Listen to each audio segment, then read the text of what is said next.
Hello ವೀಕ್ಷಕರೇ, ಮತ್ತೊಂದು ವಿಡಿಯೋಗೆ ಎಲ್ಲರಿಗೂ ಆತ್ಮೀಯ ಸ್ವಾಗತ. ಇದೇ ಮೊದಲ ಬಾರಿಗೆ ನಮ್ಮ ಚಾನೆಲ್ನ ನೋಡ್ತಾ ಇದ್ರೆ ಪ್ಲೀಸ್ ಸಬ್ಸ್ಕ್ರೈಬ್ ಮಾಡಿ, ಹಾಗೆ ಪಕ್ಕದಲ್ಲಿರುವ ಬೆಲ್ ಐಕನ್ನ ಒತ್ತಿ.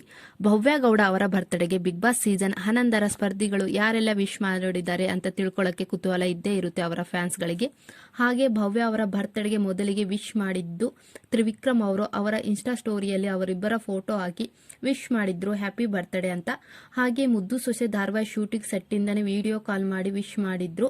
ಹ್ಯಾಪಿ ಬರ್ತ್ಡೇ ಪನ್ನಿಕುಟ್ಟಿ, ಸ್ಟೇ ಬ್ಲೆಸ್ಡ್, ಸದಾ ಖುಷಿಯಾಗಿರುವಂತ ಹಾಕಿದ್ರು. ಇಬ್ಬರ ಇನ್ಸ್ಟಾ ಸ್ಟೋರಿಯಲ್ಲಿ ಕೂಡ ಹಾಕಿದ್ರು. ಬಟ್ ಕೆಲವರು ಹೇಳ್ತಿದ್ದಾರೆ ತ್ರಿವಿಕ್ರಮ್ ಅವರು ಭವ್ಯ ಗೌಡ ಅವರಿಗೆ ಬರ್ತ್ಡೇಗೆ ವಿಶ್ ಮಾಡಿಲ್ಲ ಅಂತ. ಬಟ್ ಯಾರೆಲ್ಲ ತ್ರಿವಿಕ್ರಮ್ ಹಾಗೆ ಭವ್ಯ ಗೌಡ ಅವರ ಇನ್ಸ್ಟಾ ಐಡಿ ಫಾಲೋ ಮಾಡ್ತಿದ್ರೆ ಅವ್ರಿಗೆ ಗೊತ್ತಿರುತ್ತೆ ತ್ರಿವಿಕ್ರಮ್ ಅವರು ಭವ್ಯ ಗೌಡ ಅವರ ಬರ್ತ್ಡೇಗೆ ವಿಶ್ ಮಾಡಿದಾರೋ ಇಲ್ವಾ ಅಂತ. ಹಾಗೆ ಇನ್ನು ರಜತ್, ಧನ್ರಾಜ್, ಐಶ್ವರ್ಯ ಕೂಡ ಅವರ ಇನ್ಸ್ಟಾ ಸ್ಟೋರಿಯಲ್ಲಿ ಬರ್ತ್ಡೇಗೆ ವಿಶ್ ಮಾಡಿದ್ರು ಭವ್ಯ ಗೌಡ ಅವರಿಗೆ. ಬಟ್ ಮೋಕ್ಷಿತಾ ಪೈ ಅವರು ಭವ್ಯ ಅವರ ಬರ್ತ್ಡೇಗೆ ವಿಶ್ ಮಾಡ್ತಾರೆ ಅಂತ ಕೆಲವರು ಅಂದ್ಕೊಂಡಿದ್ರು. ಯಾಕಂದ್ರೆ ಬಿಗ್ ಬಾಸ್ ಅಲ್ಲಿ ಲಾಸ್ಟ್ಗೆ ಮೋಕ್ಷಿತಾ ಪೈ ಹಾಗೆ ಭವ್ಯ ಗೌಡ ಅವರು ತುಂಬಾ ಆತ್ಮೀಯಾಗಿದ್ರು. ಹಾಗೆ ಟಾಸ್ಕ್ ಅಂತ ಬಂದಾಗ ಇಬ್ರು ತುಂಬಾ ಸ್ಪೋರ್ಟಿವ್ ಆಗಿ ಹಾಗೆ ಸಪೋರ್ಟಿವ್ ಆಗಿದ್ರು.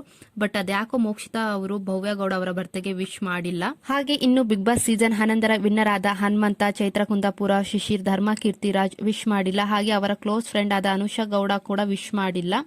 ಇನ್ನು ಭವ್ಯ ಗೌಡ ಹುಟ್ಟುಹಬ್ಬಕ್ಕೆ ಅಭಿಮಾನಿಗಳು ಕೂಡ ವಿಶ್ ಮಾಡಿದ್ದಾರೆ. ಇನ್ನು ಭವ್ಯ ಗೌಡ ಅವರ ಹುಟ್ಟುಹಬ್ಬವನ್ನು ಅಕ್ಕ, ತಂಗಿ ಹಾಗೂ ಸ್ನೇಹಿತೆ ಸಖತ್ತಾಗಿ ಗ್ರಾಂಡ್ ಆಗಿ ಸೆಲೆಬ್ರೇಟ್ ಮಾಡಿದ್ದಾರೆ ಅಂತಾನೆ ಹೇಳ್ಬೋದು. ಹಾಗೆ 26 ವರ್ಷಕ್ಕೆ ಕಾಲಿಟ್ಟಿದ್ದಾರೆ ಭವ್ಯ ಗೌಡ ಅವರು ಈ ವರ್ಷಕ್ಕೆ. ಹಾಗೆ ಹಂಪಿ ಉತ್ಸವದಲ್ಲಿ ತುಂಬಾ ಗ್ರಾಂಡ್ ಆಗಿ ಡ್ಯಾನ್ಸ್ ಮಾಡಿದ್ದಾರೆ ಅಂತಾನೆ ಹೇಳ್ಬಹುದು. ಎಲ್ಲಾ ಫ್ಯಾನ್ಸ್ಗಳು, ತ್ರಿವ್ಯ ಫ್ಯಾನ್ಸ್ಗಳು ತುಂಬಾ ಫಿದಾ ಆಗಿದ್ದಾರೆ ಅವ್ರ ಡ್ಯಾನ್ಸಿಗೆ ಅಂತಾನೆ ಹೇಳ್ಬಹುದು. ಯಾರೆಲ್ಲ ಅವರ ಡ್ಯಾನ್ಸ್ ನ ಹಂಪಿ ಉತ್ಸವದಲ್ಲಿ ನೋಡಿದೀರಾ ಅಂತ ಕಮೆಂಟ್ ಮಾಡಿ ತಿಳಿಸಿ.